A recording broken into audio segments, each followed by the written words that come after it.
안녕하세요. 인구토크 올인의 최철규입니다. 안녕하세요. 김신혜입니다. 저출산 문제를 이야기하다 보면 이처럼 복합적인 문제가 있을까 싶습니다. 아이를 낳으려면 결혼을 해야 하고, 결혼을 하려면 돈이 필요하고, 돈을 벌려면 일자리가 필요하고, 모든 게 얽혀 있는데요. 오늘은 대한민국 저출산 전반을 진단하고 해법을 찾아보는 시간을 갖겠습니다.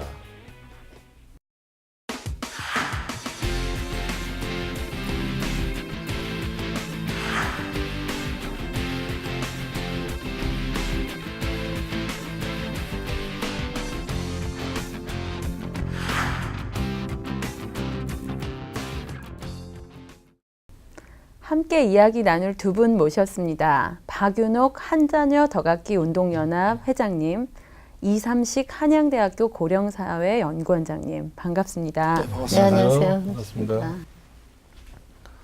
두 분 전문가와 본격적으로 토크 시작해 볼까요?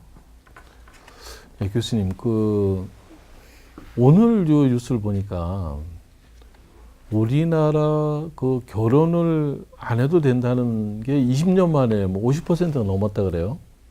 젊은이들한테 여론조사 결과를 보니까 결혼을 해도 그만 안 해도 그만 이게 한 50% 넘는 거 처음이라고 얘기하더라고요. 그런데 또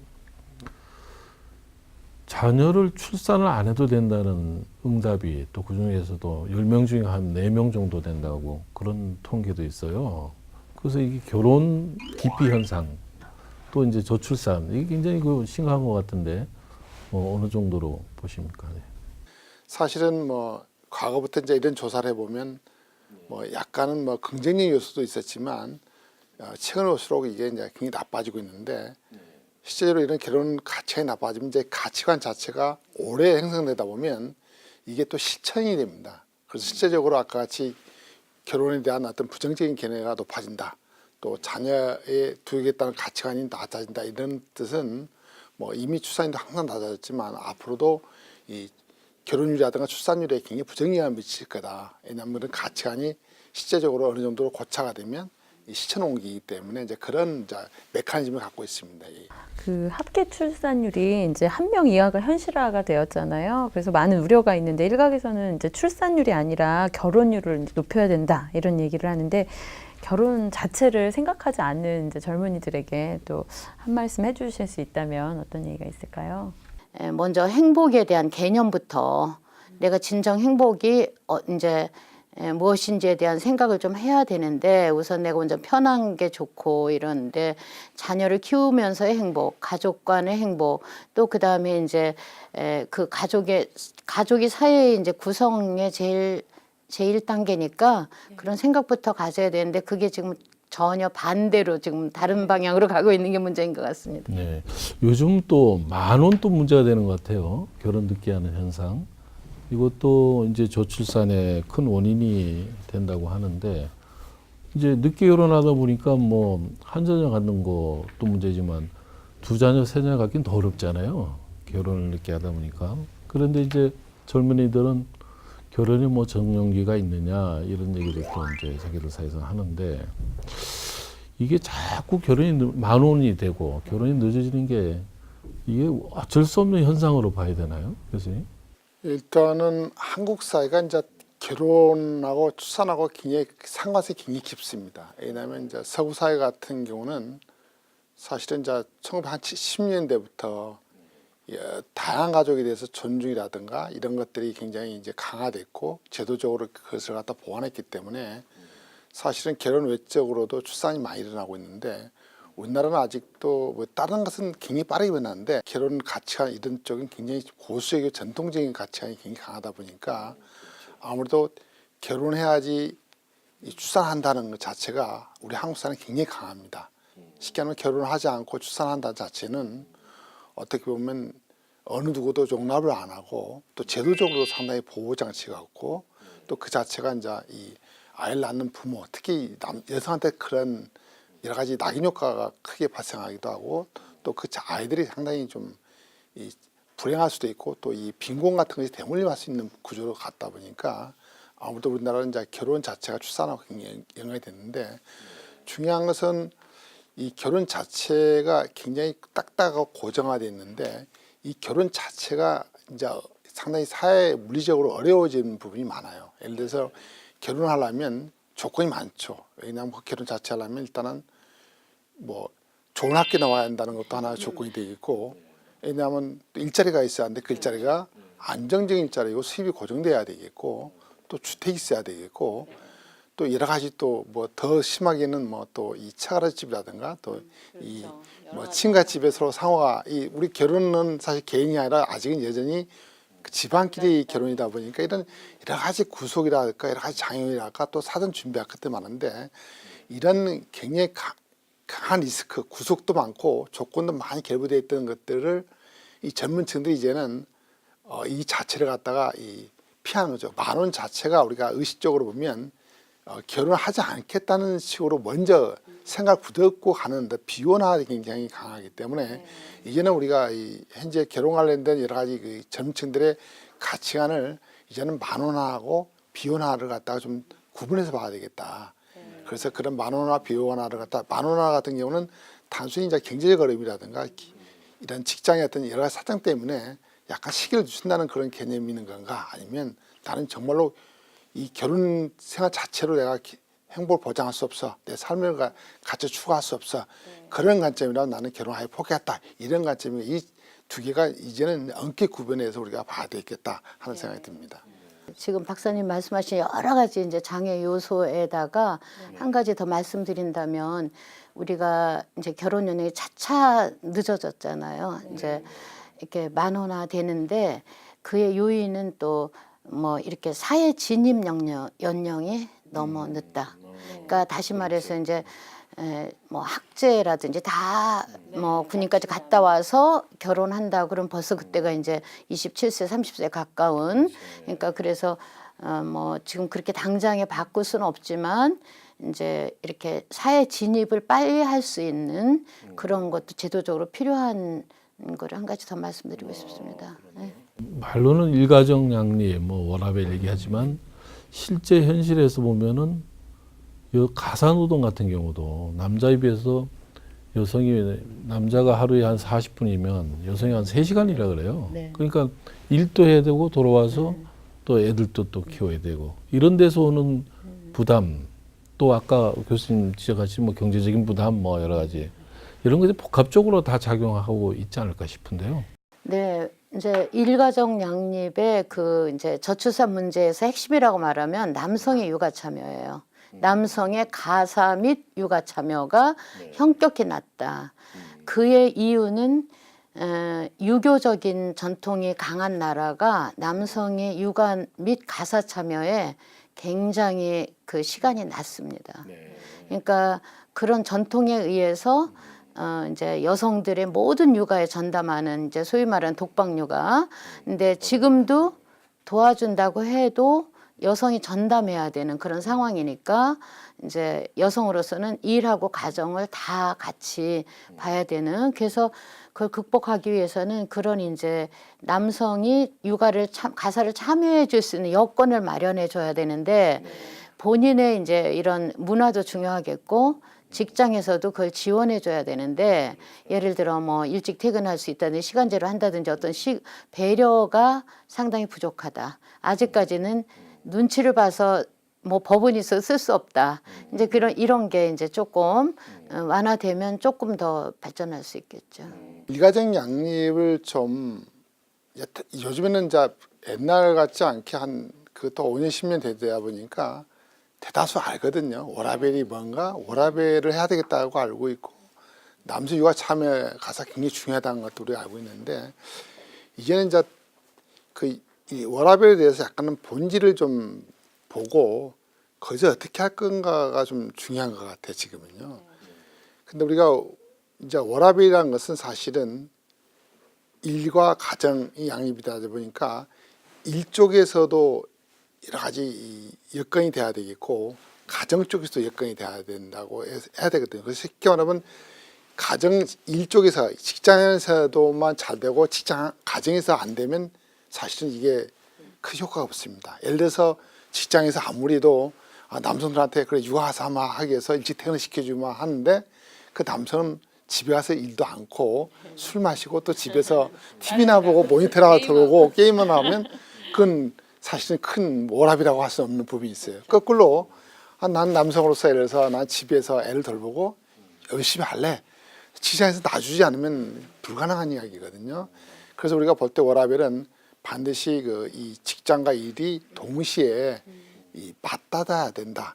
이런 것들은 사실은 이제 1970년대부터 스웨덴에서 워라밸이 일어날 때 사실은 스웨덴 노동계하고 여당 이 3자가 많은 고민 끝에 워라밸을 접근하는 방법이 어떻게 했냐면 여성들한테 자꾸 이렇게 추궁하거나 여성들한테 그를 강요하지 않고 사회 직장에서 어떻게 하면 여건을 만들 것이냐, 그 다음에 가정이 돌아와서 그 가정에서 어떻게 만들 거냐, 이런 관점에서 해왔거든요. 근데 지난 우리가 10년 동안에 그 정부가 정책을 해왔던 거라든가 우리가 일반적으로 학자들이 인식하는 걸 보면 이게 여성들한테 주로 추궁을 해왔어요. 지금 우리나라 이 말은 워라밸하고 일가정 양립 정책을 했다고 하지만 사실은 이런 서구 사회에 비하면 굉장히 질이 틀리는, 질이 낮은 수준의 정책을 해왔거든요. 그래서 저는 뭐 감히 이런 소리를 하죠. 우리나라는 워라밸을 신용만 내고 있다 또. 그렇지만 서구 사회에서는 정말 양성평등적이고 아까같이 진짜 워크하고 라이프하고 밸런싱을 하는 어떤 그런 정책이다 이렇게 보거든요. 일단 결혼을 하고 나면 이제 출산율이 그래도 조금 올라간다는 사설이 있었는데요. 그 아이를 낳지 않고 그냥 부부의 삶을 즐기는 이제 딩크족이 늘어나고 있잖아요. 그 이 큰 비율을 차지하고 있는데 기혼자 합계 출산율이 많이 차이가 나나요?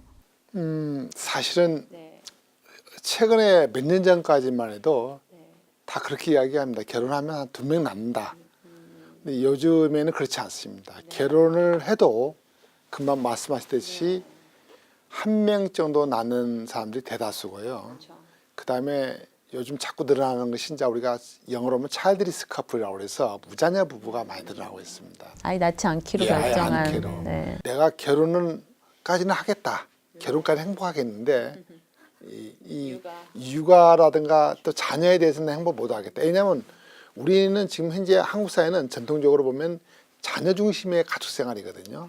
아이를 두고 생활하는 것이 사실은 라이프 사이클에서 전반이 흐르고 있는데 요즘에 최근 경향은 이 자녀 중심에서 자꾸 이 부부 중심으로 이동하는 부분이거든요. 근데 그것이 뭐 어떤 것이 맞다고 우리가 예언할 수 없지만 다 항상 존중하기 때문에 적어도 우리가 이 부부 중심으로 가는 것이 어느 정도 맞는데 중요한 것은 뭐냐면 이 자녀 중심, 부부 중심을 우리가 평가하는 것이 아니라 내가 왜 자녀를 자발적으로 내가 아까 같이 딩크족이다 이렇게 되면 문제가 안 되는데 내가 자녀를 두고 싶은데 어떤 장애 요인 때문이라든가 어떤 문제가 있어서 안 될 때는 이것은 뭐 우리가 누군가 지원해 주거나 사회가 어느 정도 시간 배를 해줘야 되겠죠. 예. 이 여러 가지 이제 저출산에 이렇게 다양한 보이지 않았던 여러 가지 현상들이 있는데요. 시대가 변할수록 이렇게 저출산의 원인도 예전에 예상했던 것과 다르게 다양해지는 것 같습니다. 이제 토크 2에서는요, 저출산 문제를 해소하기 위해 다양한 방법을 모색해 보겠습니다.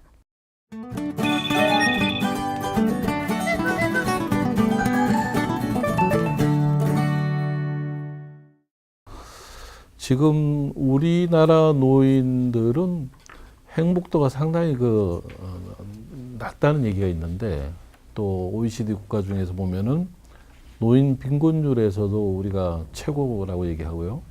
뭐 빈곤율이 뭐 49%인가 뭐 이렇게 맞습니다.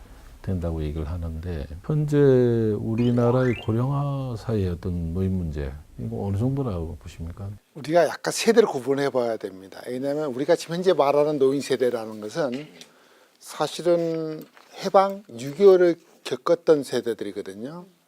그래서 보통 또 베이비붐 세대들은 노년층이 안 들어왔습니다. 베이비붐 세대가 우리가 55년생부터 시작한다는데 1955년생들은 2020년부터 이제 이 노년층에 들어가기 때문에 우리가 지금 현재 말할 때는 그 노년층들은 어떻게 보면 베이비붐 세대 이전 세대들입니다. 현 세대 노인들은 OECD 국가에 딱 갖다 놓으면 정말로 이 우리가 말을 할 수 없을 정도로 불행할 수 있는 지표들이 많이 나옵니다. 아까같이 빈곤율, 노후 빈곤율이 OECD 국가에서 1위고 또 노인 자살률이 또 OECD 국가에서 1위고 또 노인 교통 사고 사망률이 또 OECD 국가 1위고 또 삶의 지수도 가장 낮고 그래서 이 과도기적으로 지금 현재 우리가 노년기이다 보니까 이 노년층들이 아까 같이 이 정말 자녀들을 위해서 자녀들의 교육을 위해서 모든 걸 다 바쳤기 때문에 자기 노후 준비도 안 돼 있고 또 그렇게 노후 준비도 안 된 상태에서 또 노후 자녀들까지도 아직 독립이 안 된 상태이다 보면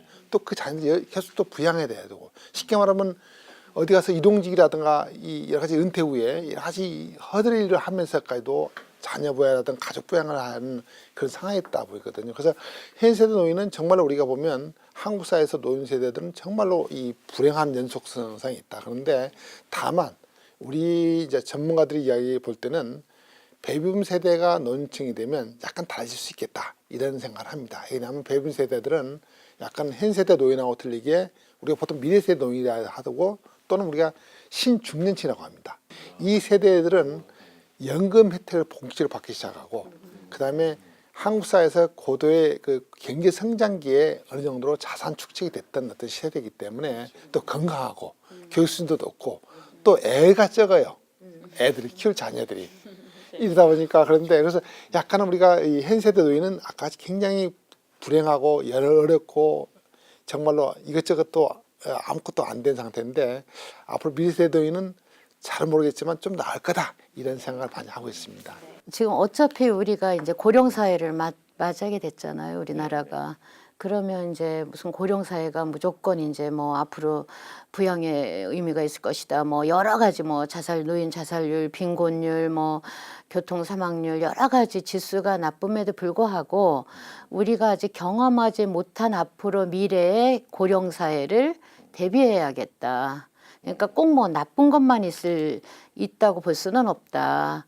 그럼 우리가 이제 앞으로 맞이할 미래 또 사회적으로 고령 사회가 된 그 미래를 우리가 잘 여러 가지를 이제 잘 지낼 수 있도록 사회적으로도 국가적으로도 그걸 대비할 필요가 있다. 여러 가지 면에서 그렇게 볼 수 있을 것 같습니다. 얼마 전에 대법원에서 육체 노동 연한을 65세로 상향 조정하는 판결이 있었는데요. 이로 인해서 정년 연장 돼야 된다는 의견이 있는데요. 이런 일자리 문제로 세대 간 대결을 우려하는 목소리 어떻게 보시나요, 두 분은? 그 사실 우리가 이제 대법원 용어로 보면 가동 연한이라고 하는데 이제는 65세까지 일할 권리가 있다 이런 건데 사실은 이제 65세까지 일할 능력이라든가 권한이 있다고 하지만 반드시 일을 갖다가 뭐 사회가 국가 준다는 의미는 아니거든요. 근데 우리나라가 지금 현재 보면 약간은 이 인구학적으로 보면 가도기적입니다. 고령화됐다, 저출산 문제다 이렇게 많은 이야기를 하고 있지만 생산 가능 인구는 뭐 2017년부터 정점을 치르고 감소하다 보니까 근데 감소한단 말이 사실은 무색한 건 뭐냐면 정점이 이랬다는 소리는 적어도 2017년 전후로 보면 풍부한 이 노동력 가능 인구가 있다는 이야기거든요. 그러다 보니까 아까 같이 이제 우리가 이 젊은층들하고 노년층들하고 쉽게 말하면 나이 든 사람들한테 정년의 연장을 더해주면 일자리를 갖다가 이 젊은층들한테 좀 덜 주는 어떤 그런 갈등이 있을 거라 이런 것들이 이제 한 지난 10여 년 동안 논의를 해왔는데 이건 학자마다 굉장히 차이가 있습니다. 어떤 학자들은 절대로 이 고령자들의 일자리하고 젊은층들 일자리하고 충돌하지 않는다. 이렇게 이야기하는 층도 있고 일부에서는 약간은 충돌한 부분이 있다는데 중요한 것은 뭐냐면 이제 우리가 지금 현재는 해법이 중요해요. 왜냐하면 지금 현재 상태에서는 우리가 상당 부분은 이제 그런 우리가 있다고 이야기하지만 사실은 이 한 10년 지나면 2020년대 후반 정도 되면 사실은 베이비 세대들이 상당한 사람이 노동시장에서 퇴장을 하다 정년을 맞이하고 은퇴를 해버리기 때문에 이 노동시장이 홀쭉해집니다. 그러면 그 이후에는 사실은 노동력 부족이 시대가 시작되거든요. 예, 그래서 이 10년 동안에 갖다 우리가 이 다른 세대끼리 어떻게 노동시장에서 공존하면서 살아갈 것이 이게 중요한 건데 노인 일자리에 대해서는 이제 아까도 언뜻 말씀하셨지만 이제 그 과거 세대가 전부 다 이제 중요한 일을 다 맡고 젊은이들이 진입할 수 없는 그런 것에 대해서 좀 노동시장에 유연성이 있어야 될 것 같아요. 그러니까 조금 더 쉐어한다. 젊은이에게 어느 일정 부분은 같이 나눠서 같이 공존하는. 그러니까 뭐 우리는 다 60세, 60세 지켜야 되고 이제 여기는 그런 것을 이제 우리가 좀 여러 가지 뭐 명예퇴직이라든지 뭐 성과급이라든지 여러 가지를 통해서 젊은이들이 진입할 수 있는 그러니까 같이 일자리를 좀 나눌 수 있는 세대 간의 일자리를 공유할 필요가 공유할 필요가 있다. 다시 말해서 이제 우리가 이제 노인 세대에서 조금 더 유연성을 가지고 이제 그걸 뭐 내가 다 지킨다. 내가 이것만은 다 지켜야 되겠다가 아니라 좀 이제 양보하는 그러니까 이제 뭐 그런데 여러 가지 이제 방법이 있겠죠. 그래서 젊은 사람들과 같이 어느 일정 부분은 공유해 나가는 그런 방법이 있겠죠. 우리나라 인구가 정점을 찍는 게 2030년일 거라고 얘기하는데 작년에 우리가 이제 인구 출산율 0명 시대 0.98로 떨어지다 보니까 그 시기가 한 5년 앞당겨질 것이라고 이렇게 얘기도 하더라고요. 인구 정점. 그러니까 2025년 되면은 그게 이제 피크가 됐다가 그 뒤부터 이제 인구 절벽 시대가 된다고 보는 건데 지금 아무튼 간에 그 고령화 부분이 우리도 지금 뭐 고령화 사회 또 고령 사회 또 초고령 사회 이런 뭐 기준이 있을 때 그 구분을 어떻게 해야 하는 겁니까 교수님? 저희들 같은 전문가들 예측으로 봐서는 아까 말씀하신 대로 거의 2025년이나 뭐 2023, 6, 7년까지 좀 3, 4년 앞당기지 않겠느냐 하는 좀 그런 시기가 되겠고요. 두 번째 우리가 이제 고령화 사회, 고령사, 초고령사라고 해서 전체 인구 중에서 65세 이상 노인 인구를 갖다가 비율이 7%일 때는 고령화 사회, 또 7의 배수죠. 2724 이때는 고령사회.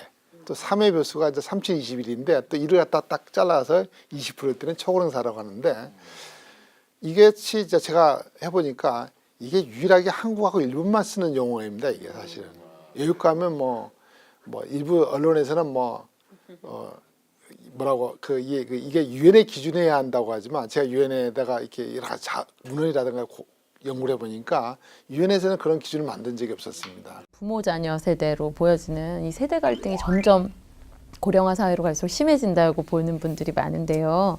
이 서로 다른 시대를 살아왔고 또 여러 가지 소통이 안 되는 걸로 많은 분들이 느끼고 계세요. 그것에 대한 어떤 좀 대안이나 이런 게 있을까요? 저는 사실은 세대 갈등이 뭐 없지는 않지만 그렇게 우리가 우려할 만큼 있다고 보지는 않거든요. 근데 세대 갈등이라고 우리가 우려하는 이야기는 사실은 다른 데에 있는 것 같아요. 왜냐하면 우리가 개인의 커뮤니케이션 쪽에 있는 것이 아니라 생각이 달라서 있는 것이 아니라 쉽게 말하면 앞으로 노년층들이 굉장히 커지고 이 노동층이 적어지지 않습니까? 그러면 아무래도 노년층들이 건강보험료 쓰고 연금 사용하고 세금을 사용하다 보는데 그 연금이라든가 건강보험이라든가 세금을 누가 다 내냐면 노동층이 내거든요.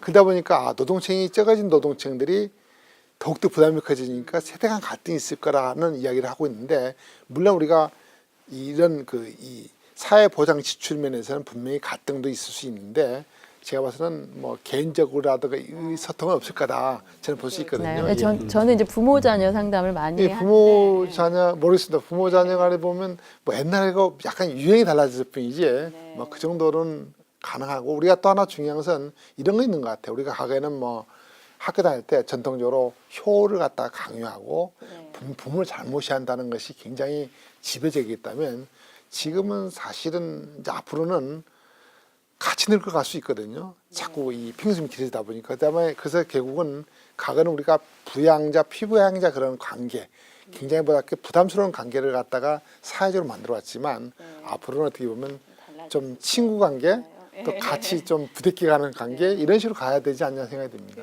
젊은 세대와 이제 고령 사회를 맞아서 크게 문제는 안 되겠지만 미세하게는 문제가 네. 시작되고 있다고 네네. 봅니다. 뭐냐면 이제 결론 부양의 문제인데 이제 부양을 위해서 그 사회복지 모든 혜택을 주기 위해서는 이제 그 저기 젊은 세대가 이제 세금을 많이 내야 되잖아요. 예를 들어 이제 100만 원을 버는데 이제 지금은 이제 1대1에 젊은이가 이제 노인 한 명을 부양하는 세대라면 전에는 이제 6, 7명이었어요. 젊은 한 사람이 1대1의 관계에서 이제는 젊은 한 사람이 노인들을 많이 모셔야 되면 이제 부양의 문제로 갈 텐데 그럼 세금이 극단적으로 50% 정도 100만 원을 보면 50%를 국가에 내야 된다. 그거를 용인하겠느냐.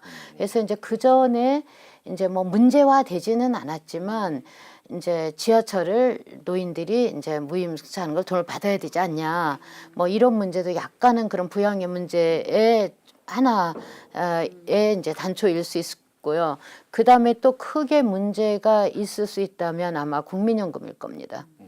이제 국민연금을 주는 사람은 많고 내는 사람은 적은 그런 구조에서 그런 걸 예견할 수는 있지만 뭐 그게 큰 사회적인 문제까지는 안 될지 모르지만 조금 그거를 이제 생각해 볼 수 있는 부양의 문제에서 세대 간의 갈등은 좀 있을 수 있다. 아주 현실적인 지적을 하셨네요. 예.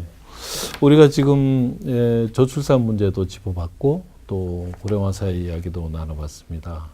또 우리 사회의 저출산 고령화는 대단히 이게 상관관계에 연계되어 있는 문제다. 이런 또 맥락을 함께 공유해 봤는데요.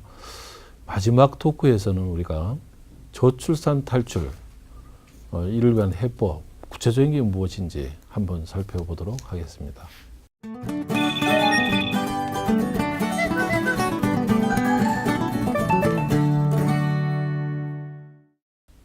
저출산 문제를 해결하기 위해서 우리 사회가 2006년부터 지금까지 약 13년 동안 140조가 넘는 돈을 썼다고 합니다. 그럼에도 불구하고 저출산 문제가 해결되지 않고 굉장히 심각한 사회적인 문제로 지금 남고 있습니다. 그러면 이번 시간에는 어떤 정책을 어떻게 써야지 이런 문제들이 좀 바로 잡힐 수 있는지 구체적으로 한번 좀 알아보도록 하겠습니다.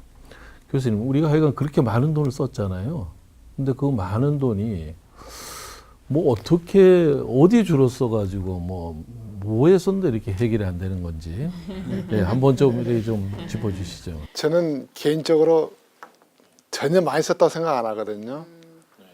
왜냐하면 아까 말씀하시기가 이게 50조 돈 되는데 12년에 150조면 뭐 한 1년에 한 13, 4조 썼다는 이야기인데 사실 1년에 13, 4조 원이라는 것을 우리나라가 GDP로 따지면 한 1% 좀 넘습니다. 최근에 들어서. 처음에 시작할 때는 2006년만 해도 이 저출산 대책 예산이 GDP 대비 0.2%에 불과했거든요. 근데 이제 증액을 계속 하다 보니까 최근에 들어서는 1%가 좀 넘어섰는데 OECD 평균을 보면 한 2.5%가 됩니다. 우리나라의 한 지금 현재 수준을 봐서 우리가 늘어났다고 하지만 현재 수준에 비해서 한 2배가 넘고요. 그다음에 뭐 소위 출산율을 반대에 성공해서 출산이 높은 국가들, 이 스웨덴이라든가 프랑스 이런 국가들을 비교해 보면 걔네들은 GDP 대비 한 4% 정도 상회했습니다. 저출산 대책으로. 그래서 아직도 우리나라가 GDP 대비 한 1% 정도 이제 막 넘었는데 결코 이 금액은 많지 않은데 이상하게 우리나라는 저출산 대책을 갖다가 누적을 시킵니다.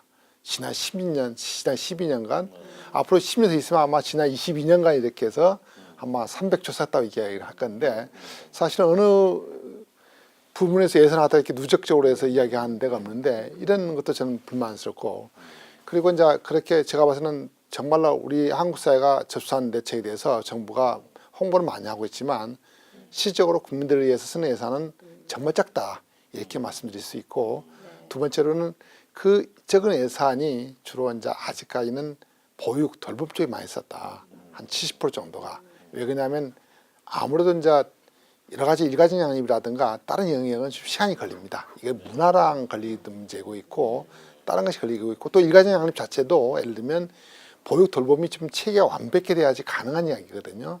그래서 가장 인프라 기초가 보육 돌봄이다 보니까 지난 10여 년 동안에 정부가 이쪽에 많이 투입을 했다 이렇게 보시면 되고 그나마 양적으로 질적으로는 잘 모르겠고 저것도 약간은 뭐 불만족이 있으니까 양적으로는 이 보육이 한 지난 10여 년 동안 그나마 열심히 해서 선진국 수준에 좀 따라가지 않았느냐 저는 그렇게 평가를 해보고 싶습니다. 우리 회장님은 이제 그 19대 국회에도 계셨잖아요. 예. 의원님 보시기에는 어떻습니까? 그러니까 뭐 한마디로 선택과 집중을 못했다. 이제 그리고 그 많은 이제 뭐 10년에 100조 지금 130조인데 과연 뭐 그 돈이 적다 많다를 떠나서 그 돈의 내용으로 볼 때 지금 그게 정말 저출산을 위해서 쓰여졌는가에 대한 또 그 평가가 있어야 된다. 이제 분석이 있어야 된다. 분석을 했었을 거예요, 아마도. 근데 지금 또 우리가 좀 말할 수 있다면 60~70%가 보육시설의 확충이었거든요. 그 이면에는 OECD 국가에서 그 유아교육의 그 질을 높이기 위해서 그 기준을 높이기 위해서 우리가 그럴 수밖에 없었다. 그런 부분도 있고요. 그러니까 이제 그 많은 돈이 보육시설의 확충. 그러니까 우리가 말할 때 뭐 이제 그 보육시설 짓는데 유치원을 짓는데 보육시설 짓는데 뭐 20~30억도 이 안에 들어간 거 건물비도 이제 그런 계산이 있고요. 뭐 극단적으로는 뭐 교통 이렇게 건널목도 이건 아이들을 위해서 했다. 뭐 이렇게 저출산 예산이 이제 많이 그냥 뭐든지 가서 저출산 예산으로 포함된 부분도 분명히 있고요. 네네. 그러니까 그거를 정말 선택과 집중해서 못 쓴 부분도 있고 또한 그 안에 분석해 보면 그런 이제 부풀리기 예산이 있었다. 이제 그렇게 말할 수 있고요. 그 다음에 우리가 앞으로 쓰여진다면 그 인프라를 어떻게 갖추는데 어떤 서비스를 하는데 잘 효율적으로 쓸 수 있도록 해야 되겠다. 그리고 이제 지금 뭐 굉장히 위험한 수치들이 많은데 이제 일단 출산율이 문제가 아니라 출생아 수가 100만에서 50만, 40만, 30만 지금 거의 모수가 적으니까 30만을 건너서 20만으로 갈지 모른다라는 우려가 있거든요. 그러면 출산율보다도 더 무서운 것은 출생아 수인데 그 출생아 수가 이제 더 떨어질 이제 그런 위험한 상황이다. 그러니까 이제 지나간 걸 얘기해 보면 뭐 좀 더 이제는 다시 다 설계를 해서 정말 저출산에 필요한 곳에 쓸 수 있도록 좀 해야 될 것 같다. 그 일각에서는 정부에서 조금 문제의식이 이 고령화와 저출산 문제에 대해서 좀 약한 것이 아니냐 이런 우려의 목소리도 있더라고요. 이 부분에 대해서는 어떻게 생각하세요? 근데 뭐 우려의 목소리가 아니라 전적으로 이 정부나 국민이 중요하다. 이 저출산이라는 것은 인식하고 있어요. 우리나라가 지금 출산율이 위험하다. 인구가 문제가 있다라는 것은 알고 있지만 전폭적인 정책이나 그 노력은 상당히 미미한 수준입니다. 그러니까 왜 그러냐 하면 우선 효과가 날 수가 없어요. 이거는 중장기로 가야 되고 이게 뭐 올해 해서 건물 져가지고 뭐 무슨 어떻게 되는 게 아니니까 가야 되고 그 다음에 제가 생각하기에는 인구가 줄지만 착시 현상이 있는 것 같아요. 지금 이제 인구는 있으니까 이제 그러나 이제 지금 인구 절벽이라는 말이 그래서 나오는데 이제 어느 순간에 이제 뭐 갑자기 떨어지는 절벽이라는 게 떨어지는 거잖아요. 그러니까 이제 그런 상황이 올 것이다. 또 그런 상황이 지금 부분적으로 많이 진행되고 있다. 그런데 그러니까 저출산 문제에 대해서는 뭐 우려가 있다가 아니라 국가나 정부나 지자체나 국민이 모두 다 지금 단계하고 있는, 놓치고 안 하고 있는 거죠. 문재인 정부에 들어와서 아까 말씀하신 대로 삶의 질을 통해서 저절로 자연스럽게 출산율을 올린다는 것이 이제 문재인 정부의 저출산 대책에 대한 기본 골격이거든요. 그래서 이제 제가 사실은 정부 쪽의 홍보위원은 아니지만 그래서 작년에 이제 12월 뭐 초에 뭐 저출산 고령사 기본기 3차 기본기 제후자라고 그래서 기본 고객을 그렇게 만들었습니다. 근데 중요한 것은 이제 제가 그 점에서 이제 좀 지적할 것이 뭐냐면 그러면 그 삶의 질을 통해서 우리가 이 아까같이 각 부처에서 예를 들면 각자 영역에서 다들 모든 부처는 다들 국민을 위해서 하는 여러 정책을 하지 않습니까? 그러면 각자 열심히 하면 뭐 되지 않냐? 그래서 삼지 도표하면 되지 않냐? 그렇게 하는데 저는 정말로 우리가 이 결혼 출산 양육과 관련돼서 각 부처가 정말 우선순위가 있는 거냐 저렇게 묻고 싶습니다. 제가 봐서는 현재 이 자리에서 보면 육아방송이 가장 우선순위를 두고 있는 것 같습니다. 사실은 제가 어떻게 보면 부처에서는 어떻게 보면 그런 저출산 대책에 대한 큰 문제의식이 없거나 또는 관심도 없거나 또는 관심 있어도 우선순위를 두지 않습니다. 그러다 보니까 이런 좀 우선순위를 두게 하고 관심 더 갖게 하고 또 이 스스로 부처 간에 어떤 오랍이라도 어떤 걸 찾아가기 어려울 때를 좀 우리가 어떤 부분에서 리빙해주고 하는 그런 것들이 있기 때문에 사실은 뭐 가장 좋은 것은 각 부처 열심히 하는 건 좋지만 적어도 우리가 가도기적으로 보면 그런 우리가 이 정책 우선순위라든가 이런 관심 이런 걸 높이기 위해서는 약간 큰 뜻하고 있어야 되겠다. 현재는 이제 기혼자 위주로 이렇게 아이를 낳은 가족 위주로 정책을 해왔는데요. 한계가 좀 있다 이렇게 보고 있는데 미혼모들도 많잖아요. 근데 미혼자들에게 대한 경우에 이 결혼을 해야 출산의 기회를 갖게 되는데 이 미혼자들을 결혼하게 만드는 좀 획기적인 아이디어 같은 거 혹시 없으실까요? 이제 우리가 그 전에 이제 한 10년 전을 보면 초기에 저출산공유사위원회 있을 때 보육시설의 확충. 그래서 그때는 다소 결혼해서 아이를 낳고 이제 양육 교육 그래서 믿고 맡길 데가 없다. 이제 저출산 해결의 시발점은 그렇게 했다면 지금은 다소 이 결혼하지 않는 문화 또 그다음에 결혼하기 전에 그런 어떤 여러 가지 일들을 그 지원해주는 그 정책으로 가야 되는 건 맞고요. 뭐 딱 미혼모에 대해서 어떻게 한다 이거보다도 다양한 형태의 그 지원, 그 가족의 모양의 그런 지원과 그런 상황을 만들었을 때 이제 지금 이제 아이 낳아서 맡길 데 없다의 관점에서 이제는 이제 결혼하지 않는 그런 문화로 와서 그래야 저출산 시발점이 될 것 같습니다. 아이를 낳고 싶어도 낳을 수 없는 또 난임 부부의 경우가 있는데요. 그런 경우에 더 지원이 확대돼야 된다는 이야기가 있습니다. 지금 올해부터 좀 횟수와 또 다른 대상이 또 확대된다고는 하는데요. 이런 좀 더 적극적인 난임 지원을 위해서 또 필요한 것이 있다면 난임은 사실 사회복지 측면에서 보면 전복지 지원이 돼야 됩니다. 사실은 최근에 참 난임에 대해서 참 희소식이 뭐냐면 과거에는 사실은 난임을 갖다가 질병으로 분류하지 않았기 때문에 이게 건강보험 수가가 적용이 안 됐거든요. 그래서 이제 일반 회계 예산으로 이게 충당하다 보니까 예산에 따기 어렵다 보니까 지원폭이 저소득층에 대해서 부분적으로 지원만 줬는데 이것이 이제 2017년부터는 건강보험에 적용되면서 보편화됐는데 저는 여기 대해서 좀 짚고 넘어갈 게 뭐냐면 건강보험 수가를 적용하다 보니까 비의료 급여 항목이 많아졌어요 이게요. 그러다 보니까 분명히 내가 난임의 치료에 대해서 건강보험 적용받지만 여전히 부담이 많아진 거거든요. 저는 그래서 건강보험에서 비급여 항목을 갖다가 대폭 축소해서 정말로 이 적어도 기본 필수적인 것은 다 지원해 줘야 되겠다. 소득 수준에 상관없이. 그리고 더 중요한 것은 아까같이 그 재정적 지원은 우리 일반 회계 예산에 이런 지원이 아니라 건강보험으로 우리가 혜택을 주면 되는 거고 전폭적으로. 그다음에 더 중요한 건 아까 말씀하셨지만 이 지원 경제적 지원뿐만 아니라 일단은 이 난임을 갖다가 극복하거나 치료하는 과정이 중요한데 이런 극복하는 치료하는 과정에서 우리가 충분한 서비스 상담 더 나아가서는 우리가 난임 휴가까지도 이야기를 해야 됩니다. 최근에 들어서 3차 기본계획 보면 처음으로 난임 휴가를 항목을 좀 넣어놨는데 유급으로 해서 일주일째.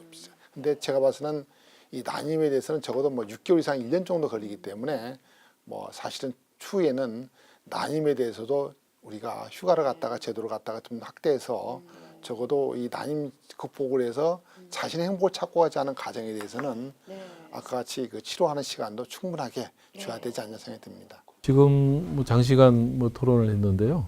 이제 마지막으로 지금 꼭 이 말은 내가 좀 하고 끝내야겠다. 뭐 이렇게 좀 강조하실 말씀이 있으면 한 말씀씩 듣고 오늘 토론을 마무리하도록 하겠습니다.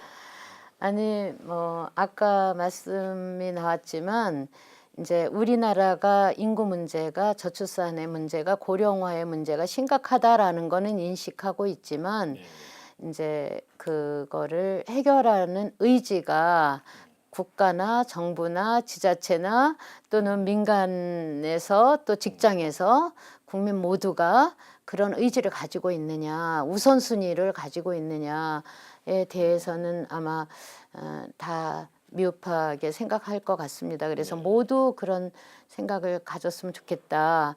그리고 각기 분야에서 저는 이제 공무원 교육할 때 그런 얘기를 많이 하는데요.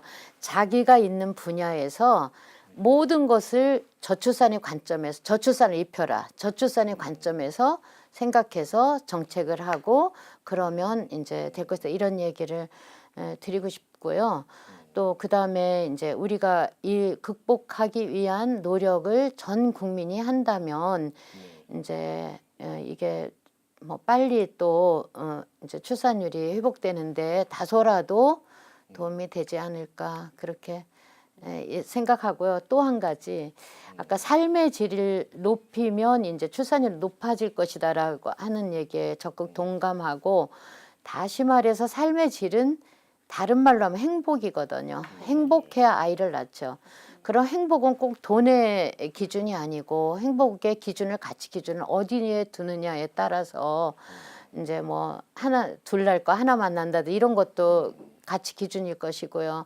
또 내가 다소 또 수입이 적어도 또 열심히 살 수 있다면 또 그것도 행복. 그러니까 모두 국민이 행복했으면 좋겠어요. 그러면 이 저출산을 가는데 제일 빠른 지름길이 되지 않을까 생각합니다. 예, 아유 고맙습니다. 예. 마지막으로 교수님. 예. 일단은 미래는 사실은 고령화는 피렌코입니다. 우리가 어느 정부뿐만 아니라 뭐 기업, 또 가족, 개인 다 준비를 해야 되겠고요. 그다음에 출산도 사실은 뭐 어떤 노력을 하더라도 이것이 하나의 신드롬 현상이기 때문에 뭐 크게 올라가나 그런 현상은 보이지 않습니다. 그럼에도 불구하고 우리가 미래에 다가오는 저출산 고령 사회가 너무나 지나치게 위기다, 불안하다, 어둡다라는 그런 생각을 할 필요는 없습니다. 그렇지만 또 그렇다고 해서 그걸 또 강화하면 안 되는 것이 뭐냐면 이것이 분명히 위기는 위기지만 우리가 어떻게 슬기롭게 이걸 준비하고 대비하고 극복하는 것이 또 다른 우리가 세상으로 넘어가는 기회가 될 수 있습니다. 아까 행복까지 포함해서요. 그런데 중요한 것은 요즘 최근에 뭐 10여 년 동안의 국가 사회가 많은 노력을 했지만 특히 이 많은 문제의식을 하고 있지만 이것이 자기 문제가 아니라는 거, 또 하나는 이것이 현재 문제가 아니라는 거. 항상 이런 싸움에서 보면 집니다.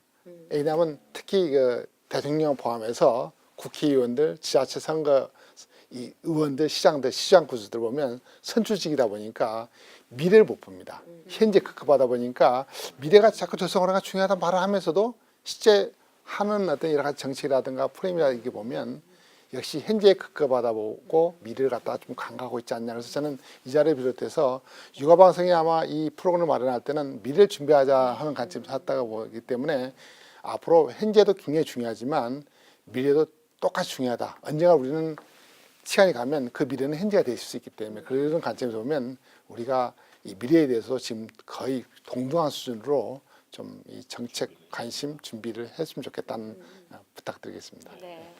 두 분 좋은 말씀 감사합니다. 저출산 고령화는 어쩔 수 없는 시대적인 문제일까요? 그러기에는 우리와 미래 세대가 짊어져야 할 짐이 너무 무거운데요. 어느 개인에게도 강제할 수 없는 문제라 더욱 세심하게 정책을 마련해야겠습니다. 시행착오가 있다고 해서 포기할 수는 없죠. 저출산 고령화 문제는 사회의 붕괴를 가져올 수 있는 우리 모두의 숙제라는 점을 인식하고 함께 고민하는 자세가 필요한 때입니다. 오늘 함께 해주신 두 분 감사드립니다. 시청해 주신 여러분 감사합니다.